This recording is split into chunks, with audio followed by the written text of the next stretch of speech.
Bonjour à vous. Le monde où nous vivons n'est pas à notre taille et nous avons souvent le cœur gros, rempli de toute la nostalgie du ciel.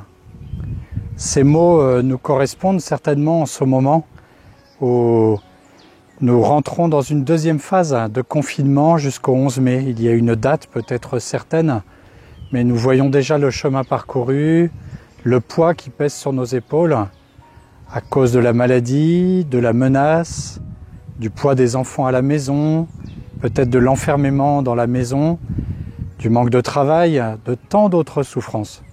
Ces mots de Guy de Larigaudy, qui était passionné par le monde et qui en même temps était assoiffé de l'amour de Dieu, viennent résonner à notre cœur. Oui, le monde n'est pas à notre taille.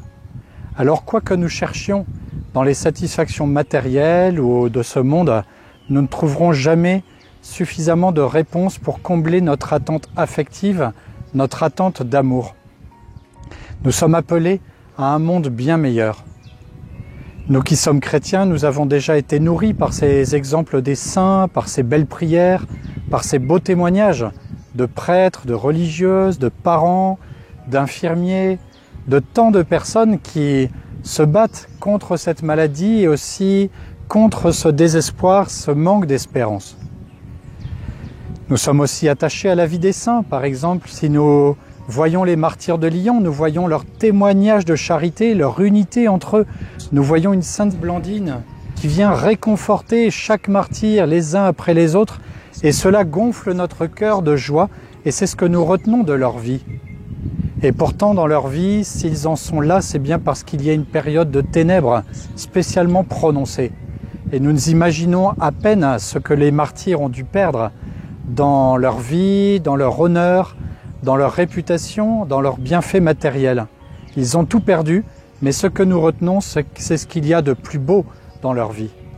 Alors oui, nous voulons reprendre cette marche vers la sainteté avec la même joie dans le cœur. Ce qui restera d'aujourd'hui, c'est la joie que nous aurons mis dans notre cœur. C'est la présence de notre Seigneur dans la prière. C'est la réception des sacrements.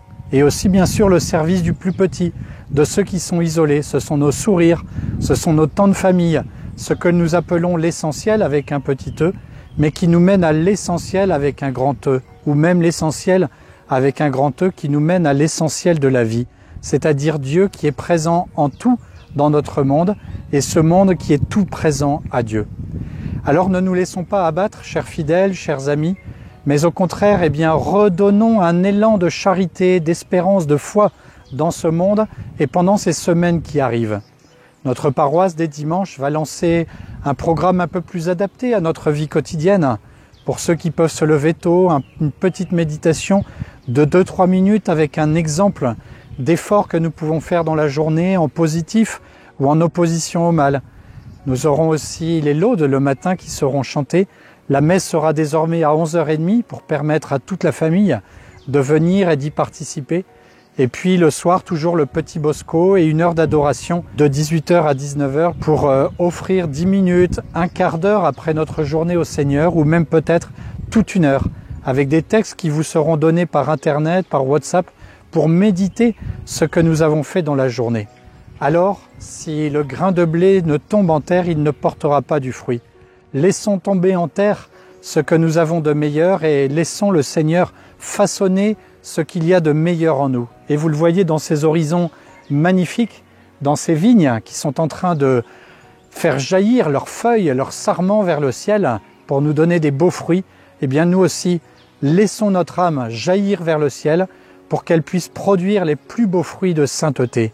Ou plutôt, pour être précis, que le Seigneur fasse jaillir en nous les beaux fruits de sainteté et que nous n'ayons aucun obstacle en cela.